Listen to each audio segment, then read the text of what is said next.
Assalamualaikum warahmatullahi wabarakatuh. Welcome to my video. Perkenalkan, nama saya Rizka Sabrina Asnah dengan NPM 2412700022, Fakultas Tarbiyah dan Ilmu Keguruan, Program Studi Pendidikan Bahasa Arab, Universitas Ma'arif Lampung. Video ini bertujuan untuk memenuhi tugas ujian akhir semester dengan tema Negara Kesatuan Republik Indonesia. Mata kuliah Pendidikan Pancasila, dosen pengampu Ibu Nuraini, Magister Pendidikan. Apa sih NKRI itu? NKRI adalah suatu negara yang memiliki sistem pemerintahan terpusat, di mana seluruh kekuasaan dan wewenang pemerintahan berada di tangan pemerintahan pusat.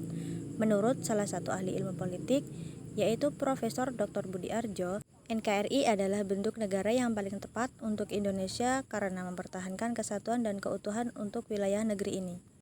Selanjutnya, prinsip NKRI. Prinsip-prinsip Negara Kesatuan Republik Indonesia yang pertama yaitu prinsip dasar, kedua prinsip konstitusi, ketiga prinsip politik, keempat prinsip sosial, dan yang kelima prinsip ekonomi. Berikutnya struktur pemerintahan NKRI. Yang pertama yaitu pemerintahan pusat.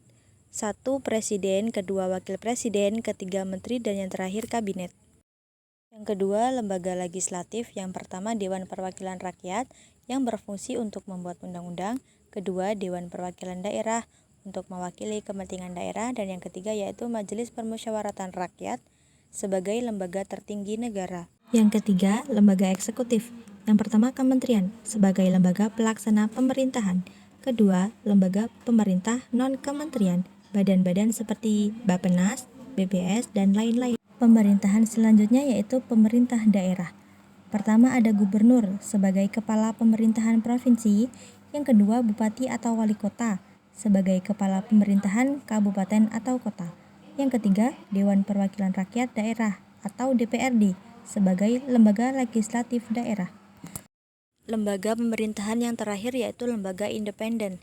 Yang pertama ada Komisi Pemilihan Umum atau KPU sebagai pengelola pemilihan umum.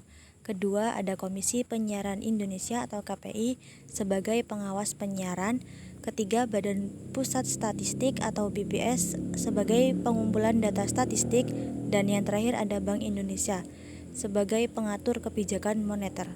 Jadi, tujuan utama NKRI yang pertama yaitu mempertahankan kesatuan dan keutuhan wilayah, kedua melindungi segenap bangsa dan mempertahankan kedaulatan, tiga meningkatkan kesejahteraan dan kemakmuran rakyat, dan yang terakhir yaitu mengembangkan kebudayaan dan identitas nasional.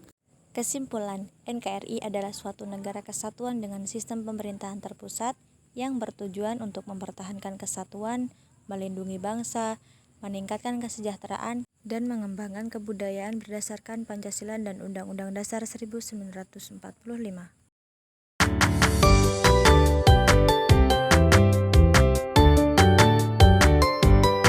Syukron. Wassalamualaikum warahmatullahi wabarakatuh.